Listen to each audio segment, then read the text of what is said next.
बहाने बनाने से लक्ष्य नहीं मिलते। अगर आपके अंदर पैशन है तो आप एकलव्य के रूप में भी अर्जुन से अच्छे धनुर्धर बन सकते हैं।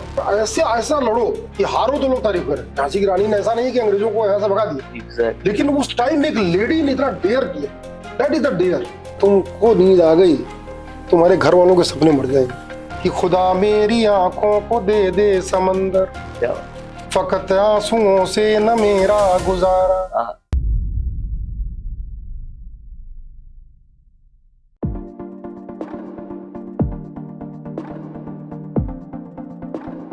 हौसले को खुद से जुदा न करना, हार कर कोशिशें कभी कम न करना, एक दिन तुम्हारा होगा ये एतबार करना और सब्र से उस वक्त का इंतजार करना।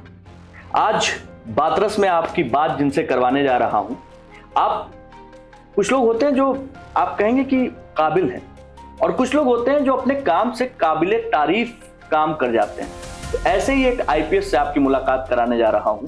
तो आज का पॉडकास्ट पूरा देखिएगा, क्योंकि अंत तक पहुंचते पहुंचते आप जो भी लक्ष्य अपने लिए बना रखे हैं, चाहे वो वजन कम करना हो, चाहे वो आईएएस आईपीएस बीट करना हो, कंपीट करना हो, चाहे वो अपने निजी जिंदगी में कुछ हासिल करना हो, आप वो सब करने के लायक हो जाएंगे। सर बहुत बहुत स्वागत है आपका बातरस में। बहुत बहुत धन्यवाद आपका, आपने इस पोस्टकार्ड में बुलाया। आपके नहीं, मैं एक्चुअली सर बहुत समय से इच्छा थी।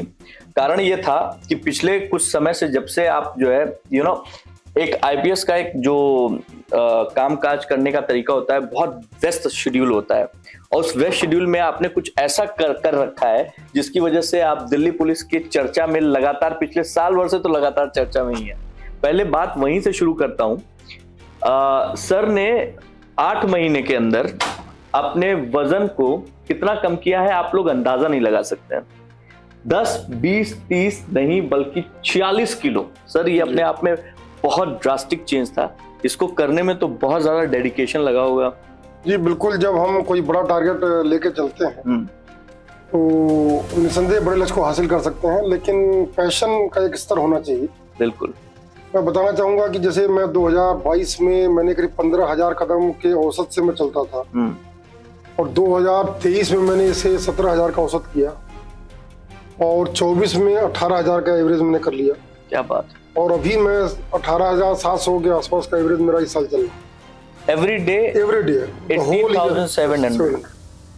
वाह। जो ये पैशन का लेवल है, ये चीज अगर आप किसी, जैसे मैं हर 5 दिन पे अगर मेरा टारगेट पूरा नहीं होता है, मैं शनिवार रविवार को युद्ध स्तर पे मैं चलता हूँ, और इस दौरान मैंने करीब करीब एक दिन 64,000 कदम चला मैं, और 53 किलोमीटर करीब एक दिन। अरे भाई, सिर्फ उस लक्ष्य को पूरा करने के लिए, 5 दिन के लक्ष्य को। क्या बात है। तो जब हम इस लेवल पे कोई चीज करना चाहते हैं कि उसमें कोई बहाने बनाने से लक्ष्य नहीं मिलते। एग्जैक्टली। यहाँ अभी कुंभ में लोग 5 किलोमीटर के लिए भी कई बार रोने लगे तो, और फिर अगले दिन 40,000 कदम फिर चला मैं, करीब 2 दिन में 1 लाख कदम चला, और ऐसा 2 बार किया है मैंने सिर्फ अपने लक्ष्य को पाने के लिए। क्या बात है। तो आपके माध्यम से यही कहना चाहूंगा कि 2-4 दिन करने से कोई आपको बड़ा लक्ष्य हासिल नहीं होता है, और समर्पण से, श्रद्धा से, डेडिकेशन से जब हम बहुत लंबे समय तक एक ही काम को सतत ढंग से करते हैं तो वो परिणाम आपको मिलता है। जिजीविषा पे मैं बड़ी अच्छी लाइनें कहता हूँ कि अब टूट गिरी हैं जंजीरें, अब जिंदानों की खैर नहीं, जो दरिया झूम के उठे हैं तिनको से न टाले जाएंगे। क्या बात। अब बढ़ते भी चलो, चढ़ते भी चलो, बाजू भी बहुत और सर भी बहुत, चलते भी चलो कि अब डेरे मंजिल पे ही डाले जाएंगे। क्या बात, क्या बात। तो अगर ये लक्ष्य आपका है तो कोई आपको रोक नहीं सकता कुछ भी पाने से, कुछ भी हासिल करने से। अद्भुत है सर। हम एक यहाँ पे जितने बच्चे तैयारी करने के लिए लगातार लगे हुए हैं, आप बहुत छोटे से शहर से, छोटी सी जगह से आते हैं, वहां से जब आप निकले थे, उम्मीद, आशा और एक सपना था। जी बिल्कुल। उसके अलावा सारी लड़ाई आपकी अपनी थी। अपनी थी, बिल्कुल अपनी थी। चाहूंगा कि आप प्लीज उन बच्चों के साथ आप शेयर कीजिए जो ये मैं बताना चाहूंगा। मैं बड़ी सामान्य पृष्ठभूमि से हूँ। मेरे फादर किसान थे। जी सर। और गोरखपुर की एक बहुत छोटा सा गांव है बालभीटी, वहां से मैं बड़हलगंज से बिलोंग करता हूँ। लेकिन मुझे थोड़ी सी रोशनी की किरण, जो फूफा जी मेरे थे उसमें एसडीएम थे 76 बैच, उनके साथ कुछ दिन रहने का, मुझे 4-5 साल रहने का मौका मिला। तो मैं करीब 4 से लेकर 8 तक उनके साथ रहा। तो कहीं ना कहीं ऑफिसर बनने की जो इच्छा शक्ति या एक मन में ख्याल आया कि ये बड़ी अच्छी चीज होती है और यहाँ बड़ी इज्जत मिलती है, तवज्जो मिलती है, आप लोगों के लिए मदद काम कर सकते हैं। लेकिन 12th मैंने गोरखपुर से किया। उसके बाद जब इलाहाबाद आया तो फिर लगा कि नहीं, इस लड़ाई को लड़ने के लिए आप कहीं से भी तैयार नहीं है। तो बड़ी तगड़ी लड़ाई है। और कहते हैं कोई मंजिल पानी हो तो उसका सबसे बड़ा जो एक शुरुआत होती है अपना सही मूल्यांकन करना। ठीक बात है, अपना असेसमेंट। बिल्कुल ठीक बात है। तो 2 लाइनें फिर मैं कहता हूँ कि तुझे इस बात का यकीन नहीं है कि तेरे पाँव के नीचे जमीन नहीं। क्या बात, ये आपका सही मूल्यांकन है। पहले अपने आप को जानिए कि आप कहाँ खड़े। इसके बाद फिर अब हमें बड़े लक्ष्य को अगर साधना है तो हमारे पास क्या है, एकलव्य एक होता है कि अर्जुन बनना, एक होता है एकलव्य बनना। मैं बार बार अपने मोटिवेशन के लेक्चर्स में बोलता हूँ, अर्जुन बनना बड़ी बात है, लेकिन एक राजा का बेटा और उस समय के सबसे बड़े गुरु से वो पढ़ रहा था। तो जब ये दोनों चीजें आपको हासिल है तो लक्ष्य पाना उतना कठिन नहीं। लेकिन अगर आप एक भी मतलब किसी ट्राइबल के बेटे हैं, आपको सुविधाएं नहीं है, गुरु आपको पढ़ाने से मना कर रहा है या नहीं सिखाएगा। जब उसने कर्ण को नहीं सिखाया तो वो मतलब इसको कैसे बलवीर को कैसे सिखाता जो एकलव्य को। एकलव्य ने मूर्ति बनाई गुरु द्रोणाचार्य की, और अपनी मेहनत से उसने इतनी बढ़िया युद्ध सीखा, बाण चलाना सीखा कि जब वो कुत्ते का प्रकरण आता है कि उसके मुंह में बाण मार दिया और ब्लड नहीं आ रहा था। एग्जैक्टली। तो दोनों को बड़ा आश्चर्य हुआ, अर्जुन को भी और द्रोणाचार्य को भी, ये इतना बढ़िया धनुर्धर कौन है, हु इज द पर्सन। मेरा ये कहना है कि अगर आपके अंदर पैशन है, डेडिकेशन है, तो आप एकलव्य के रूप में भी अर्जुन से अच्छे धनुर्धर बन सकते हैं। और यहीं पर आपकी मेहनत, आपकी लोग पहले ही हार जाते हैं कि अरे यूपीएससी तो मुझसे नहीं निकलेगा। एक्चुअली यही होता है सर, ये माइंडसेट है। तो पहली हार तो आपकी ये होती है कि आप मान के चलो कि आप कर सकते हैं। बहुत बड़ी बात है। मैं फिर कह रहा हूँ कि बड़ा ही औसत विद्यार्थी रहा हूँ, ऐसा नहीं कि बड़ा मेधावी और बचपन से ही बिल्कुल टॉपर रहा है और ये रहा, मतलब ये चीजें ऐसा दंत कथाएं हैं कि बड़े इंटेलिजेंट लोग ही होते हैं, ऐसा कुछ नहीं है।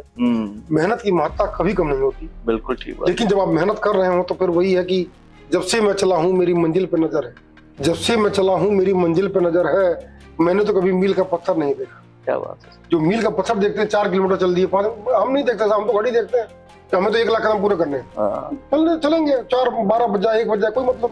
जब ये चीज आपके अंदर आएगी ना, मंजिल खुद ब खुद आपको आएगी। तो आपके अंदर वो जुझारूपन होना चाहिए, वो डेडिकेशन होना चाहिए। मैं अपने पढ़ाई के दौरान की 2 छोटी घटनाएं हमेशा कोट करता हूँ। बिल्कुल सर। मैं पहला प्रीलिम्स मैंने दिया, मेरा नहीं हुआ। मेरे पड़ोसी थे, सीनियर थे, उन्होंने कहा कि भाई आप मुझे बड़ा भाई मानते हैं? मैंने कहा बिल्कुल मानते हैं। उन्होंने कहा कुछ कहना चाहता हूँ? मैंने कहा सर बिल्कुल कहिए। कहे आपका हुआ है? मैंने कहा नहीं हुआ सर। कहे रिजल्ट आप देखने गए क्यों? अच्छा सर दिया था, देखने क्या था? कहे देने से देगी। कहे मुझसे पूछ लिया तो मैं बता देता तुम्हारा नहीं होगा, मैं खुद ही बता देता तुम्हारा नहीं होगा। तुम देखने गए क्यों? उधर दूर क्यों तुम देखने गए? थोड़ा सा निराशा हुई। उन्होंने कहा बैठो यार, भाई देखो तुम पढ़ते पढ़ते मर गए, पढ़ते पढ़ते शहीद हो गए, पढ़ते पढ़ते बीमार पड़ गए, मतलब ऐसा तुमने क्या किया कि ठीक है नहीं हुआ? जैसे राजा पोरस है, ठीक बात है, कोई लड़ते लड़ते हार गया, लड़ा, ठीक है, लड़ा और हार गया। उन्होंने समझाया कि यार हार ऐसा लड़ो कि हारो तो लोग तारीफ करें, जीतो तो छोड़ो, जीतने की तारीफ तो दुनिया करती है, हारने के बाद कोई कहे यार कमाल का फाइट, क्या लड़ा था, क्या लड़ा था। फिर उन्होंने उदाहरण दिया, खूब लड़ी मर्दानी, लड़ी मर्दानी, खूब जीती मर्दानी नहीं। झांसी की रानी ने ऐसा नहीं कि अंग्रेजों को ऐसा भगा दिया, लेकिन उस टाइम एक लेडी ने इतना डेयर किया, दैट इज द डेयर, कि अंग्रेजों से लड़ेंगे, हारेंगे नहीं, झुकेंगे नहीं। तो जब ये चीज आपके अंदर आता है, डिस्पाइट आप जान रहे हैं कि उसे हम नहीं जीत पाएंगे, बड़ा खतरनाक है, लेकिन लड़ने के माध्यम में कोई कमी नहीं। तो जब हम इस डेडिकेशन से चीजें करना चाहते हैं तो फिर आपके अंदर एक अद्भुत शक्ति आती है, अद्भुत ऊर्जा आती है। आप चंद्रशेखर आजाद बन जाते हैं, आप भगत सिंह बन जाते हैं। इन लोगों ने क्या किया? इन लोगों ने अंग्रेजों के खिलाफ लड़ा है सर, लड़ने के लिए हम जानते हैं उन्हें। ऐसा नहीं कि इन्होंने अंग्रेजों को भगा दिया, इसलिए हम जानते हैं। लेकिन उन विशाल उस समय जो अंग्रेजों का साम्राज्य था, जो उनकी एक प्रभुत्व था उनका, उसके विरुद्ध पूरी इच्छा शक्ति से लड़ना। तो that is the first stage. पहला अपना मूल्यांकन, और दूसरा है कि शत्रु के बारे में भी सही ज्ञान लेकर के और लड़ने का मादा रखना। Exactly. अगर हम गलत मूल्यांकन करके चलेंगे तो बड़ा अच्छा एक शेर में सुनाता हूँ इस पे कि हम अगर गलत असेसमेंट करके आगे बढ़ गए तो हारना है। और हारने पे है कि ऐसा नहीं हुआ कि मेरे जिस्म घट गए और चादर को अपनी देख के हम खुद सिमट गए। क्या बात है। और जब हाथ में कलम थी तो अल्फाज नहीं थे, जब हाथ में कलम थी तो अल्फाज नहीं, अटेम्प्ट, हाथ में कलम थी तो अल्फाज नहीं, तैयारी नहीं थी। और जब हाथ में कलम थे अल्फाज नहीं थे, और अल्फाज जब मिले तो मेरे हाथ कट गए। It means the attempt is over. So ऐसा न हो कि आपका अटेम्प्ट खत्म हो जाए जब आपकी तैयारी हो। तो मित्र जो भी आपके माध्यम से कहना चाहूंगा, जो तैयारी कर रहा है उसे ये देखना होगा। वो शोले का डायलॉग है, गब्बर सिंह बकरी का बच्चा नहीं, लेकिन फिर भी वीरू और जय ने पकड़ा। सवाल ये है कि वो डेयर थे, और फिर देखिए उसको एम्प्लॉय करने वाले जो ठाकुर साहब थे, उन्होंने कहा कि यार you both are very dear. कोई भी नहीं, तो उन्होंने उसको उनकी क्वालिटी को फील किया। एग्जैक्टली। वो खुद पुलिस डिपार्टमेंट थे, सारा डिपार्टमेंट उनके साथ था, लेकिन उन्होंने किनको चुना? जय और वीरू। क्यों? Because they are really daring और they have the passion to do something. तो उस फिल्म से देखिए क्या प्रेरणा मिलती है। बिल्कुल बिल्कुल, एक लक्ष्य दिया कि नहीं यार ये दोनों पकड़ सकते हैं, और उन्होंने कहा नहीं ठीक है साहब हम करेंगे, और दे हैड डन। तो वास्तव में टारगेट बहुत कठिन था, आसान नहीं था। Gabbar Singh was not a very soft target. ठीक बात। तो वही लाइक यूपीएससी बहुत आसान नहीं है सर, कठिन है। अब कठिन क्यों है ये भी मैं बार-बार समझाता हूँ लोगों को कि जैसे एक आप सोचो कि ये एक ऐसा युद्ध है, जैसे कहते हैं सेट कहते हैं गेट सेट एंड गो, एक लाइन होती है, सब खड़े होते हैं, पिस्टल चलाते हैं, दौड़ते हैं। यस। यहाँ वॉर है सर। आप कह रहे हो तैयारी कर रहा हूँ, मैं बीए कर लिया, एमए कर लिया, कोई लड़का 10 से तैयारी कर रहा है, कोई लड़का 12 से तैयारी कर रहा है। यहाँ पे ऑल फील्ड की जो ब्रेन है sir, IIT, IIM, MBA, MCA, PMT, what a number of degree, all class 1 जो आपके जो कहते हैं कि अलाइड सर्विसेज सब दे रहे हैं, स्टेट सर्विस के सारे DSP, SDM दे रहे हैं। बिल्कुल ठीक बात। At least 10,000 class 1 gazetted are appearing for the civil service exam at a time. बिल्कुल ठीक। और जब मैं हुआ था तो 427 सीट थी, 427 सीट के लिए अगर 10,000 लोग क्लास 1 गस्टेड ऑलरेडी वो एग्जाम दे रहे हैं, तो देन यू कैन थिंक कि कितनी आसान फाइट है। बिल्कुल बिल्कुल। क्लास 1 गस्टेड 10,000 लोग ऑलरेडी ऑन द ट्रैक हैं, वो अचीव कर चुके, बैठे हुए हैं, उनसे लड़ना है। एग्जैक्टली। लेकिन अगर आपके अंदर शक्ति है, फिर कह रहा हूँ अर्जुन का उदाहरण है, सबको अर्जुन को पूरा पता था कि ये सामने जितने बैठे हैं सारे मुझसे अच्छे हैं, द्रोणाचार्य उनसे अच्छे, कृपाचार्य उनसे अच्छे, विश्व पितामह उनसे अच्छे, सारे अच्छे थे सर, कोई उनसे हारने वाला नहीं था। लेकिन यस दे हैड डन। तो अगर हम वास्तव में फीलिंग से लगते हैं, करते हैं, तो मंजिल हासिल होगी। ऊर्जा बहुत है हमारे युवा में, डाइवर्टेड है, इच्छा शक्ति की कमी है। मैं कहता हूँ सर 10 घंटे एक साल पढ़ के तो देखो। एग्जैक्टली। अगर आप 4,000 घंटे पढ़ लेते हैं सर ना, तो आपका दिमाग खुल जाएगा। कोई मतलब नहीं है कि आप कितने छोटी जगह से आ रहे हो, कहीं से आ रहे हो, कोई मतलब नहीं सर। किसी उससे एकदम ग्रामीण पृष्ठभूमि का आदमी।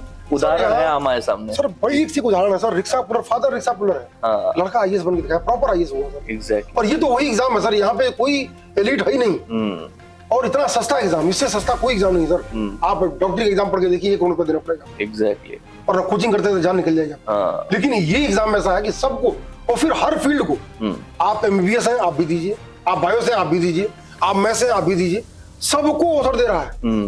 भाई देखो IT कौन देगा? जो मैथ्स से पढ़ा होगा, बायो वाला दे नहीं सकता। एग्जैक्टली। तो आधा ब्रेन तो आपने काट दिया, आधा ब्रेन जो एलिट ब्रेन है।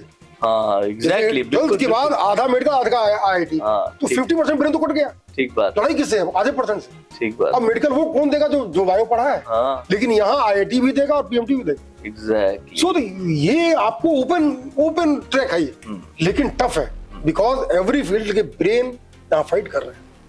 सो समझने की जरूरत है युद्ध कितना खतरनाक है। लेकिन अगेन वो सुल्तान फिल्म है, आप देखिए तमाम फिल्मों से समझ में आता है। बिल्कुल बिल्कुल। ये सलमान खान, उसके अंदर क्या था? पैशन था सर। जो दुश्मनों के सामने लड़े थे, लास्ट में जो जीतता है, पैशन जीतता है सर। तो अगर आपके अंदर पैशन है ना, तो आप अचीव करोगे, कोई भी गोल अचीव करोगे। Exactly. और उसने दुनिया के सबसे धुरंधरों को हरा करके, और फिर देखिए इसमें फील्ड सेट नहीं है। मैं फिर वही कर रहा था, मैथ और बायोलॉजी। जैसे सुल्तान में था, फील्ड सेट नहीं था कि बॉक्सर आएगा या कुश्ती वाला आएगा या कराटे वाला आएगा। MMA फाइट फ्री है, एकदम फ्री है सर, फ्री फाइट है। This is the best example for Sultan film.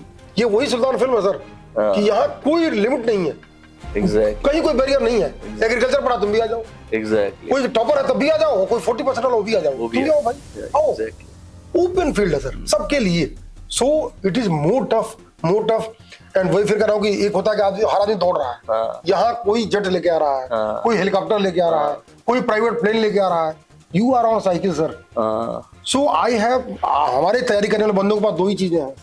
मैं बार बार कहता हूँ सिर्फ 2 चीजें आपके हाथ में है। क्या है? बिना रुके और फुल स्पीड से चलना है, बस 2 ही आपके पास, 2 ही चारा ही है कि रुकना नहीं है, और जितनी गति आपकी है, जितनी है, अगर 100 पे कांटा जा सकता तो ले जाइए, 90 पे काम नहीं चलेगा। सर मुझे लगता है ना कि अगर आपने वाकई ईमानदारी से अपनी मेहनत की किसी भी लक्ष्य को हासिल करने के लिए, खुशी अपने आप आपके पास आ जाती है। और वही उदाहरण जो बताया, मैंने कहा था ना कि मेरे जो पड़ोसी ने बताया था कि भाई आपका क्या, आप कह रहे, उन्होंने कहा कि न तो आपको कुछ हुआ, हाँ, न तो आपको कुछ हुआ, हाँ, न आपका हुआ, हाँ, या तो तुम्हें कुछ हो जाता या तुम्हारा हो जाता। हाँ, तुम्हारा भी नहीं हुआ, तुम्हें कुछ नहीं हुआ। इट वाज अ व्यंग, एक बहुत बड़ा कमेंट था। मैंने कहा ठीक है सर। मैंने सर 6 एग्जाम दिए, 2 यूपी के यूपी पीसीएस, 2 एमपी पीसीएस और 2 आईएएस का एग्जाम।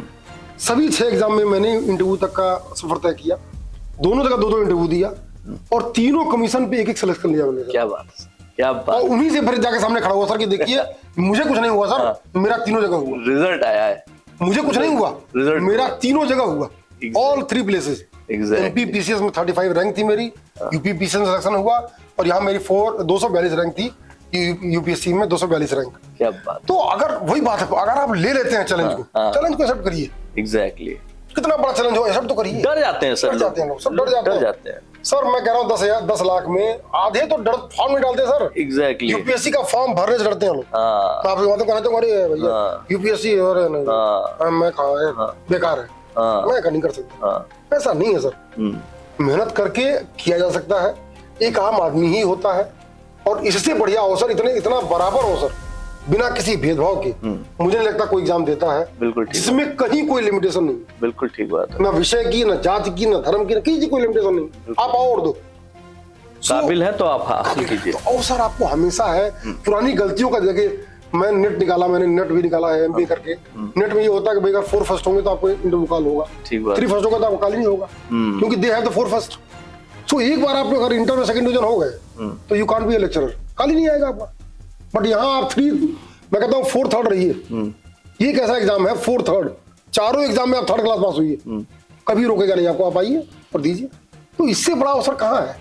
पुरानी किसी गलती का आपके ऊपर कोई असर नहीं है। जब आप मौका है, आप मेहनत कर लो, लक्ष्य आपका है, मंजिल आपकी है। क्या बात। तो इससे बड़ा अवसर कहीं नहीं है सर कि आपको अवसर दे रहा है वो बिना किसी भेदभाव के। वहां तो कहता सेकंड डिवीजन नहीं भाई, बाहर जाओ, बाहर जाओ, नहीं कर सकते। एक बार आपने सेकंड डिवीजन ले लिया, नहीं, you can't apply for the exam, और करोगे तो आपको कॉल नहीं आएगा। तो यहाँ अवसर है, लेकिन दिक्कत है उस शिद्दत से पढ़ने की। एक छोटा उदाहरण और मैं देता हूँ बार, क्योंकि एग्जाम यूपीएससी की आपने छेड़ दिया है। एक और पड़ोसी थे, मैं जब डायमंड जुबली हॉस्टल में रहता था, तो मैं नया गया था, वो पूरी रात पढ़ते थे, पूरी रात किताबें रख के पढ़ते थे। एक दिन गया, मैंने कहा सर आपको नींद नहीं आती? तो उन्होंने कहा कि यार एक बात बताओ, कहाँ रहते हो तुम? मैंने कहा सर गोरखपुर मेरा घर है। बोले यहाँ से रात में बस जाती है, तो बस वाले को नींद क्यों नहीं आती? रात में बस ले जाता है, उसको नींद क्यों नहीं आती? बोले सर वो सोएगा तो 15-20 लोग मर जाएंगे। बस में बैठे 15-20-30 लोग मर सकते हैं, हम तो गिरा देगा खाई में गाड़ी। उन्होंने कहा तुमने कभी ये सोचा है कि अगर तुमको नींद आ गई, तुम्हारे घर वालों के सपने मर जाएंगे, तुम्हारे बहन की उम्मीदें मर जाएंगी, तुम्हारे भाई की उम्मीदें मर जाएंगी, तुम्हारे बाप की महत्वाकांक्षाएं मर जाएंगी। आप जोड़ के तो देखो, आप उससे अपने आप को लिंक करके तो देखो, आपको नींद नहीं आएगी। और सर ये फैक्ट है, मैंने जोड़ के देखा और मेरी नींद भी गायब हो गई। क्या बात है सर, मैं बहुत बड़ी चीज अब सीख के जा रहा हूँ आपसे। अद्भुत है ये लाइनें। तो ये लाइनों ने मुझे ऐसा पिंच किया सर, 2 मेरी लाइफ की यही 2 एग्जाम्पल हैं जिन्होंने मुझे बना दिया। क्या बात। और अगर यही 2 लाइनें अगर किसी ने ले ली तो दिल पे लेने की बात।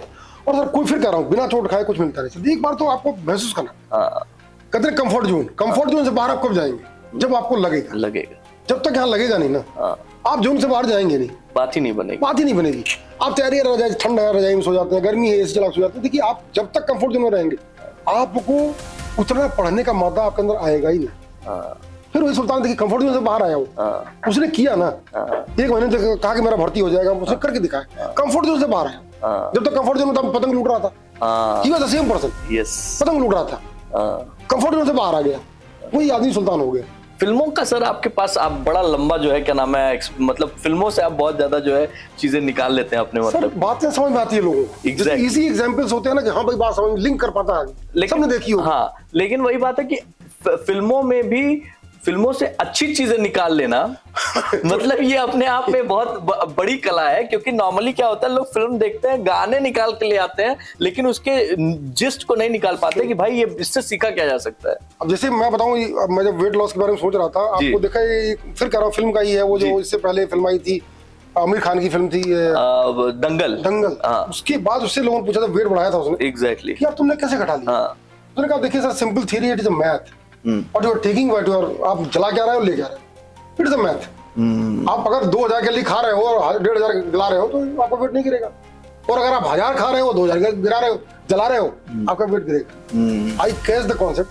मैं पिछले 3 साल से बता रहा हूँ sir, consistently 3000 calorie per day जलाता हूँ।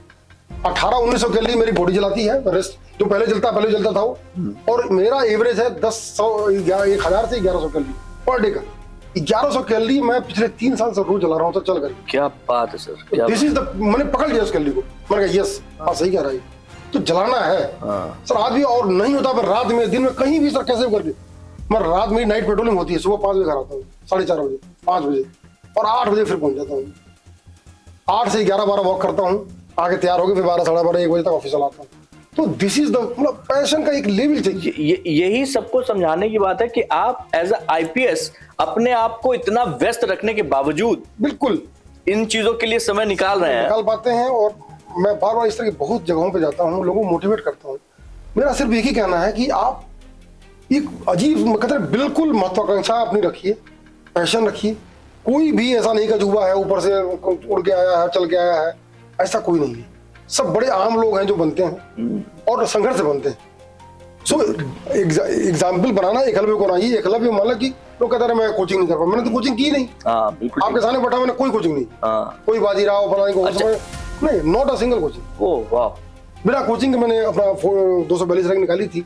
तो हिंदी मीडियम से था, लोग कहते हैं मीडियम, देखिए बहाने, पहले मीडियम खराब है, मैं तो कोचिंग नहीं कर पाया, मेरे पास तो पैसे नहीं थे, मतलब ये दुनिया भर हम पहले ही अपने हारने के कारण खोज लेते हैं। कि हारेंगे क्यों, अरे यार मैं बिना कोचिंग कैसे निकलेगा, बिना ऐसे कैसे होगा, ऐसा नहीं, ये कुछ नहीं, कोई बैरियर नहीं।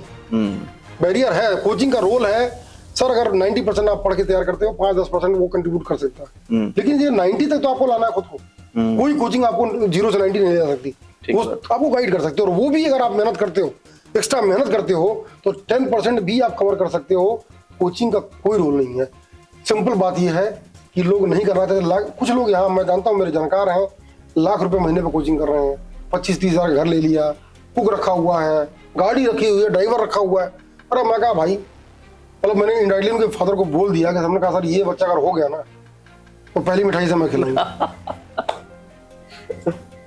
तो दिस इज व्हाट, कि हमें थोड़ा कंफर्ट जोन से बाहर आना होगा। सर आपके पास लक्ष्य है, आपके पास जीवन जीने का तरीका है।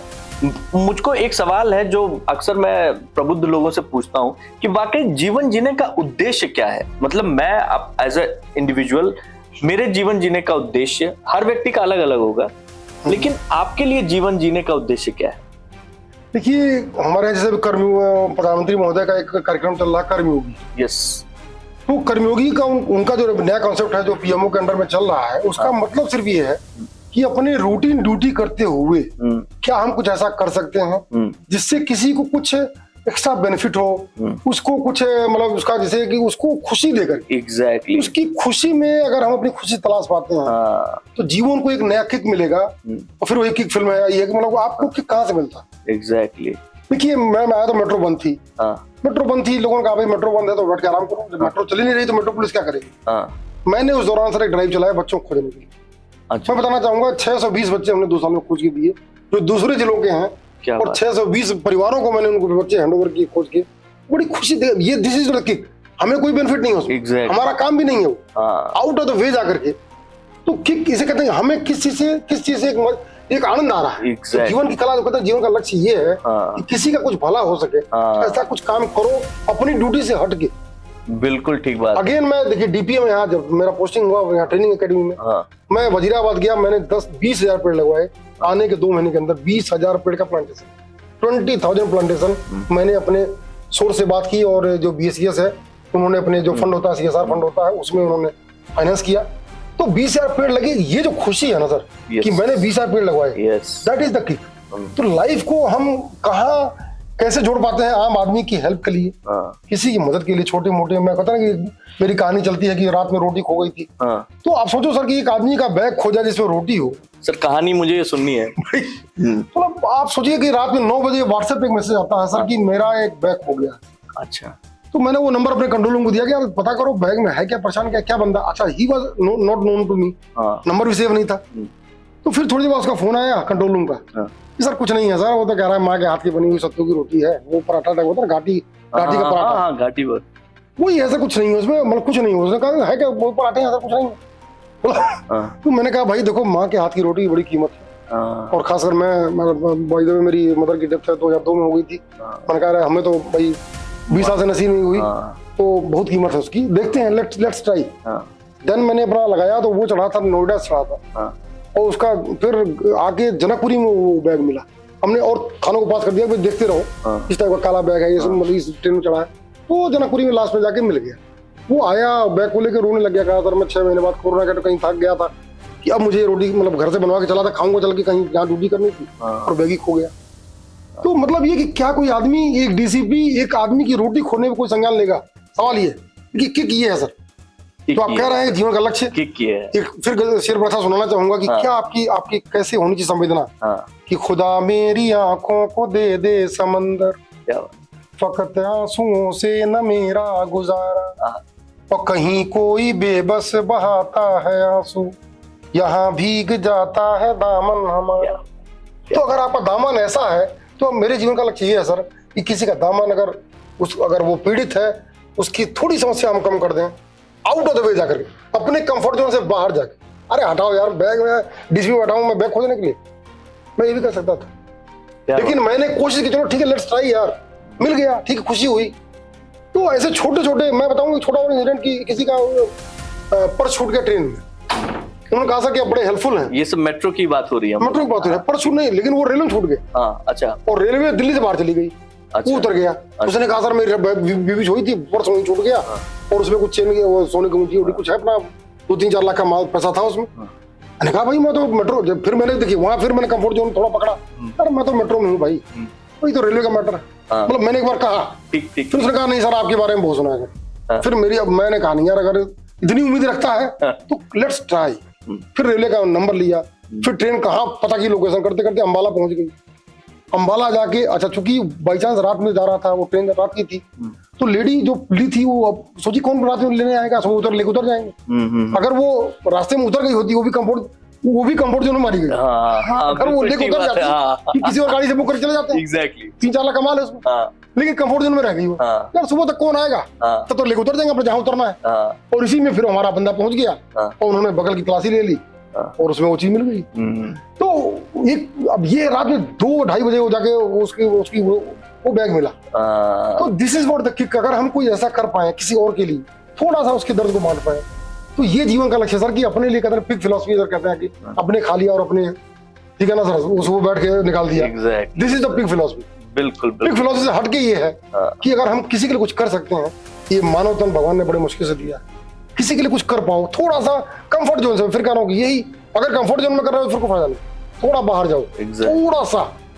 इसी वो समंदर पे है कि मेरे मौला मेरी आंखों को समंदर दे दे, क्या बात, मेरे मौला मेरी आंखों को समंदर दे दे, जहां के दर्द से दिल जार जार रोता। तो क्या हम जहां के दर्द को महसूस करते हैं? और अगर करते हैं तो ये आपकी बहुत बड़ी अचीवमेंट है, आपके अंदर मानवता है, आप मनुष्य हैं, और निसंदेह अगले समाज के लिए कुछ करने को तैयार हैं। ये जीवन का लक्ष्य है सर। परिवार कितना जरूरी है सर किसी भी सफलता? सर परिवार बहुत जरूरी है सर। मैं फिर कह रहा हूँ कि आज वही फिर उदाहरण देता हूँ कि अगर उन्होंने कहा कि अपने माँ से जुड़ो, अपनी बहन से जुड़ो, अपने फादर से जुड़ो, देखिए उनसे जुड़ के शायद हम अपने लिए ना करें, अपने लिए यार ठीक है यार काम चल तो रहा है, लेकिन लगा नहीं यार बाप की प्राइड है। मतलब अगर हम उनसे जुड़ते हैं सर ना, और फिर हम भी उनके लिए कुछ करते हैं और वो भी हमारे लिए बहुत कुछ करते हैं सर। जरूरत पड़ने पे जो कहते हैं वास्तव में अपने तो अपने होते, फिर वही फिल्म की बात है कि दिस इज व्हाट, कि अपने लोग वास्तव में जब मौके पर साथ देते हैं तो उनका कोई उदाहरण नहीं है, उनका कोई मतलब जवाब नहीं है। इसलिए परिवार की बहुत बड़ी भूमिका है। हम लोग जहाँ पे भी कई बार टूटते हैं, कई बार हम लोग को पिछड़ते हैं, वो परेशान होते हैं, लोग लेग पुलिंग करते हैं, वहाँ पे कई बार माँ, बहन, पत्नी, भाई, ये लोग आपको पुश करते हैं। बिल्कुल, कोई दिक्कत नहीं, हम खड़े हैं पीछे। बिल्कुल सर, मैं खुद जब तैयारी कर रहा था गांव का प्रोफेसर, लोग कहते थे अरे गया है तो क्या बन जाएगा, अगर इलाहाबाद जाने से बन जाए तो हम भी भेज दें। मतलब यार कमेंटिंग करते थे कि भाई ठीक है, जाने से क्या हो जाएगा। गाँव तो कहे अरे भैया गेल बाटे बहुत बड़ा बड़का वो बनिया है। हमेशा मुझे कहा हो कुछ भाई, कुछ भाई एकदम। लेकिन मेरे बाबा ने साथ नहीं छोड़ा, मेरा कहा नहीं बेटा मेहनत करो, कोई बात नहीं, ऊपर वाला है साथ देगा, आप मेहनत तो करो। एग्जैक्टली। तो उन्होंने फेथ दिखाया, मोटिवेशन दिया। आज मैं जहाँ भी हूँ उनके मिशन दी, उनके आशीर्वाद से, उनके मोटिवेशन से हूँ। और मेरे फादर तो बड़े, उन्होंने कहा भाई कभी कभी हारना नहीं, कभी भी किसी भी लास्ट से लास्ट क्षण में, और किसी से टकरा जाने की हिम्मत होनी चाहिए। तो 2-3 शेरों से उनको मैं उनको समर्पित करता हूँ कि वो कैसे पुरोधा थे वो सर। कि सुना है समंदर को बहुत गुमान आया है, सुना है समंदर को बहुत गुमान आया है, कश्तियां उस तरफ ले चलो जहाँ तूफान आया है। क्या बात। अगर टकराने का ये साहस आपके अंदर है ना, फिर आप कुछ भी कर सकते हैं। कि फलक को जिद है जहाँ बिजलियां गिराने की, हमें भी जिद है वहीं आशिया बनाने की। क्या बात है। तो अगर लड़ाई का ये मादा आपके अंदर है, कुछ कर गुजरने का ये जज्बा आपके अंदर है, आपको कोई रोक नहीं सकता, कम से कम कोई आपको हरा तो नहीं सकता। बिल्कुल ठीक बात है। अगेन बताऊं, पोरस हार गया, सिकंदर ने उदाहरण था कि सिकंदर पूछता कि तुम्हारा क्या व्यवहार किया जाए, आई एम किंग यार, हार गया तो क्या हुआ, मैं राजा हूँ, हारा हूँ लेकिन मैं राजा ही हूँ, हारा हुआ राजा हूँ। तो मेरे साथ वैसा व्यवहार करो, मेरे साथ वैसा बिहेव करो। तो उसने तब भी क्लेम किया। तो मतलब ये कि हारने के बाद भी अगर आपके अंदर जज्बा है, हिम्मत है, तो कोई भी आपको तोड़ नहीं सकता, ना कोई हरा सकता।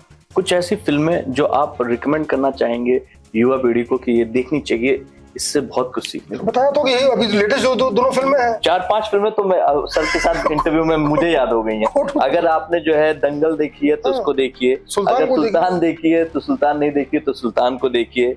अगर आपने अपने अंदर की लड़ाई, कश्मकश और इन सारी चीजों को निकाल के बाहर रखने वाली जो फिल्में हैं, किक अगर आपने नहीं देखी है तो उसमें हंसी मजाक में आपको पता चलना चाहिए कि उसको एक लड़की से आप देखिए, उस फिल्म में क्या था, एक लड़की को जो गया था डोनेशन मांगने, एग्जैक्टली वहां से उसको हिट हुआ। हाँ। तो ये मतलब कहाँ से आप मोटिवेशन लेते हैं सर? एग्जैक्टली। देखिए हर जगह अच्छी बुरी हर तरह की चीजें होती। बिल्कुल ठीक बात है। हम बुराई करें तो रामचरितमानस में लोग कहते हैं कि भाई उन्होंने सीधा होता ना कि ढोल गवार सो तो नारी, एक लाइन कोट करता है, उसी नारी की मर्यादा के लिए पूरी महाभारत रामचरितमानस लिखी गई। उसी के लिए इतना बड़ा युद्ध राम ने लड़ा। वो नारी मर्यादा में 1000 दोहे उसके अंदर है, लेकिन कोट करने वाले को ये पता नहीं, उसके बारे में कोई नहीं कहता। आप बुराई खुद सर, फिर एक वही शेर है कि नजर का जाविदा बदलो तो तुमको, नजर का जाविदा बदलो तो तुमको बुराई में भी अच्छाई मिलेगी। वो तो अच्छाई वहां पे, आप अच्छाई में बुराई खोज रहे हैं। एग्जैक्टली। अरे बदल के देखो, बुराई में भी कोई अच्छाई, क्या बुरा, क्या उसके अंदर अच्छा है। ठीक है, हम नहीं लेंगे बुरी चीज, कोई जबरदस्ती थोड़ी ना है। बिल्कुल ठीक बात है। लेकिन हम सुनने को तैयार नहीं है, हम मानने को तैयार नहीं है सर। तो हम बुरी चीज से भी कोई ना कोई अच्छाई, जैसे रावण था, ठीक है, उसका नॉलेज था, राम ने भेजा अपने भाई को, सोचिए जब मर रहा था कि जाइए और उनसे सीख के आई।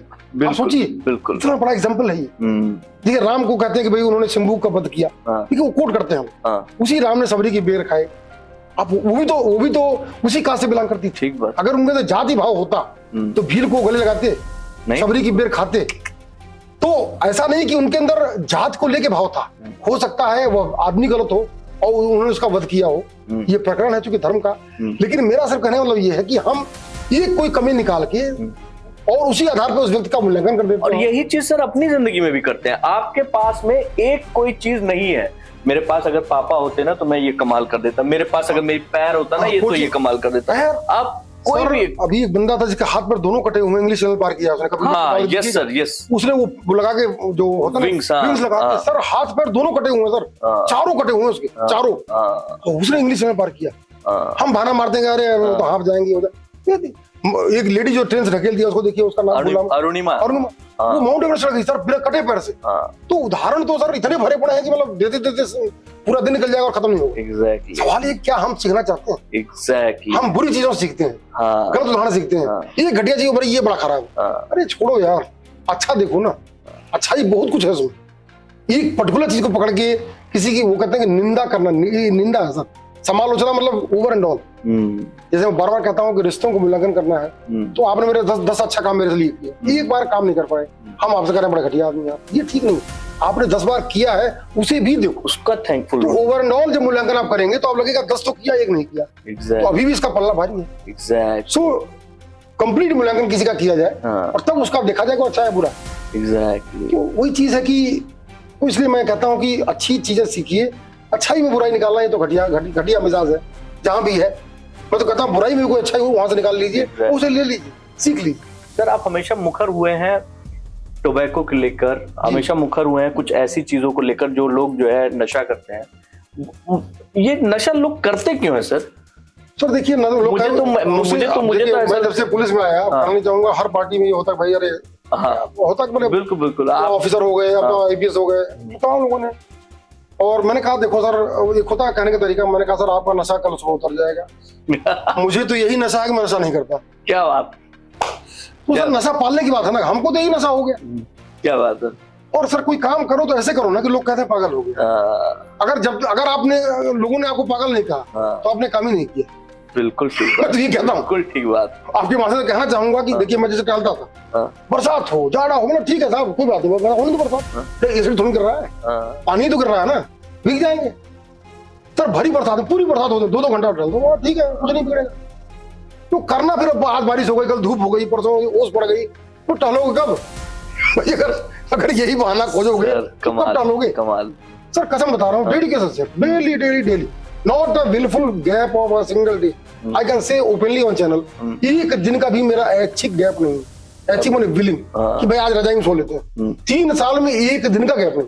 क्या बात, not a Sunday not a Saturday, मेरी घड़ी को उठा के देख ले, कहीं मूवमेंट देख ले, कभी भी वो घड़ी आराम करती नहीं मिलेगी। अगर आप ये देखकर ये सुनकर अगर अब भी आपके अंदर जो है ना कुछ खौल नहीं रहा है तो समझ लीजिए आप गड़बड़ हैं, कहीं कुछ गड़बड़ चल रहा है। बिल्कुल सही है। क्योंकि सर होता क्या है ना, आपके पास लक्ष्य आ जाता है, आपको सब कुछ मिल गई, आपने उदाहरण दिया, सब कुछ दे दिया गया है, उसके बावजूद आपको समझ नहीं आ रहा है कि हमको जो है जाना कहाँ, करना क्या। फिर पहले हार जाते हैं, अरे वो इंटरव्यू दे लेंगे तो बहुत है, मेंस दे लेंगे बहुत है, एक बार प्री निकल जाए यही बहुत है। आपने खुद ही अपना टारगेट सेट कर लिया। बिल्कुल ठीक बात। सो उस जोन से बाहर आइए और करके देखिए, कुछ भी संभव है, कहीं भी संभव है। कोशिश कर, हल निकलेगा, आज नहीं तो कल निकलेगा, निकलेगा। ठीक है सर, एक चीज और हम इस पे भी चर्चा करना चाहेंगे। जो बच्चे आ रहे हैं खासतौर पे यूपीएससी की तैयारी के लिए, उनको होमवर्क क्या करके आना चाहिए अपने हिसाब से, कहीं भी किसी भी देश के कोने से? बैकग्राउंड फिर कर रहा हूँ कि चुप मार के अपना सिलेबस छिपाइए सामने, और पहले 1 साल 10 घंटे के हिसाब से पढ़ के दिखाइए। मैं तो कहता हूँ सिंपल तरीका, ये आपका सेल्फ असेसमेंट सामने छिपा के सिलेबस छिपा के रखिए, 1 to 1 पढ़िए। मैं कह रहा हूँ फोकस करने का तरीका ये है, क्वेश्चंस को देखिए। मान लीजिए कि आपने कोई सब्जेक्ट कोई टॉपिक है, पिछले 20 सालों में 3-4 कमीशन के सारा क्वेश्चन पे उठा लीजिए, उस टॉपिक से क्या सवाल आया। So first you have to see the different angle of questions. जैसे एक घर है सर, एक होता है कि evaluate the room, explain the room, criticise the room, analyse the room, explain the room. Sir room ही है लेकिन सवाल बदल रहा है सर, तो आपको समझना पड़ेगा वो कह क्या रहा है। हम क्या करते हैं, सीधे जैसे रूम के बारे में आया शुरू कर दिया, गए तो सोफा रखा था, गए तो लाइटें जल रही थी। अरे ये तो लिखना ही नहीं है, क्वेश्चन को समझिए। तो जब हम 10 तरीके से इस क्वेश्चन को समझ लेंगे, हमारी एक दृष्टि विकसित हो जाएगी कि जैसे इस कमरे के बारे में क्या क्या पूछा सकता है। कहेगा फर्नीचर के कलर मैचिंग नहीं थी, क्रिटिसाइज इट। पेंटिंग जो लगी थी बड़ी कंटेम्पररी नहीं थी। अब आपको पेंटिंग, आप तो सोफा देख के आए हो, कमरा वही है। सो बात समझ रहे हैं? बिल्कुल बिल्कुल। क्वेश्चन अलग तेरे तैयार होंगे। बिल्कुल। लाइटिंग और अच्छी हो सकती थी। अब सवाल ये है कि इस रूम की लाइटिंग अच्छी हो सकती थी। Then what will you write? So think about that. So know the room by different angles. तो जब उस टॉपिक से आप सवाल पढ़ेंगे ना और सवाल को लिखेंगे तो आपकी एक दृष्टि विकसित होगी। जैसे कहते हैं ना, मैच दिखाते हैं वो जो ट्रेनर्स होते हैं कि बल्लेबाज कैसे कैसे खेलता है, ये शॉट मारता है वो, आपने 50 शॉट उससे देख लिए, अब आपको समझ आ गया कि लगभग 50 शॉट ही मारता है। और उतना अगर आपने ऑब्जर्व कर लिया उसको तो 51 शॉट भी आप उसका निपटा जाएंगे। Exactly. लेकिन अगर आपने नहीं वॉच किया है, आप गए कुछ और लगा दिया कुछ, उसने काम खराब हो जाएगा। अब यहाँ पे मुझे फिर दंगल फिल्म याद आ रही है कि जब उसका पापा जो है लगातार सीडी निकाल के बंद कर, फिर यस देखिए बिल्कुल सही कह रहे हैं, कूल करिए कि मतलब क्या है, वो वॉच करा देखो। तो जब हम ऑब्जर्व करते हैं ना, तो पहले मैं कह रहा हूँ कि टॉपिक लिखें, क्वेश्चंस लिखें, मैं आपको वादे कहना चाहूंगा, अगर क्वेश्चनों को लिख ले कोई आदमी मेंस के, 25-30 साल के, सब मैं 25 साल को उठा लो, यूपीएससी, बिहार, एमपी, यूपी, सबको उठा लो, देखो तो सही पूछ क्या रहा है। कबीर, ठीक है, कबीर से टॉपिक, मेरा सब्जेक्ट हिंदी था, कबीर, कबीर से क्या पूछ रहे हैं, हर जगह हर साल क्वेश्चन आ रहा है, लेकिन सवाल का रुख बदल रहा है। उन रुखों को समझेंगे, फिर आप कलेक्शन ऑफ नोट करिए। अगला टारगेट है कलेक्शन ऑफ एविडेंस, जो डॉक्यूमेंट, जो क्वेश्चन है उसके आंसर कहाँ है, आपके रूम में तो ही नहीं, आपको कैसे आएगा।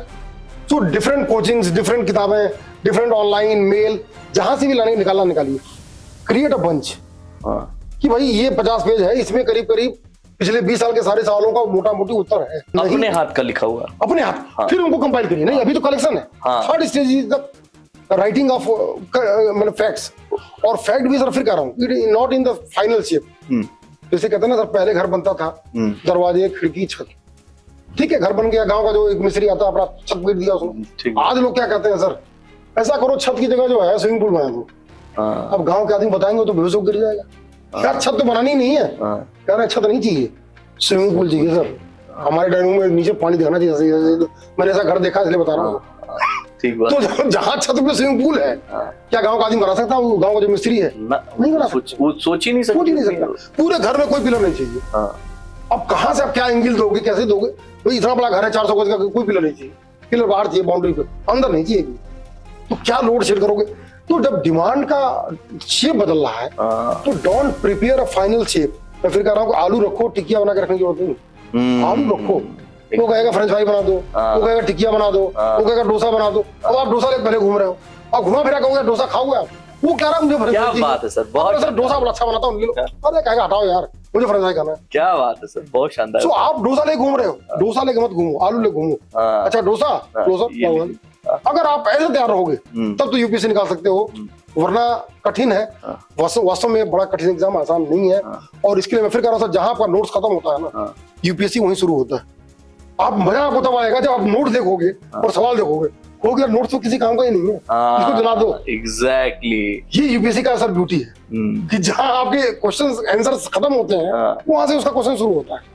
बट अगर डिफरेंट एस्पेक्ट से हम बार बार पढ़ेंगे, सोचेंगे, देखेंगे, तो हमारी विजन डेवलप हो जाएगी। Then we can able to write the answer of the question. So concentrate on question, क्या पूछ रहा है, और राइटिंग वो करिए, क्योंकि वहां जो यूपीएससी कॉपी चेक करते हैं वो बड़े बड़े लोग होते हैं, वो एकदम टू द पॉइंट होते हैं। यार ये बकवास बुक लिख रहा है, मैं तो पूछ रहा हूँ लाइट के बारे में, सुबह बता रहा है, तो वहां को नंबर नहीं मिलेंगे सर।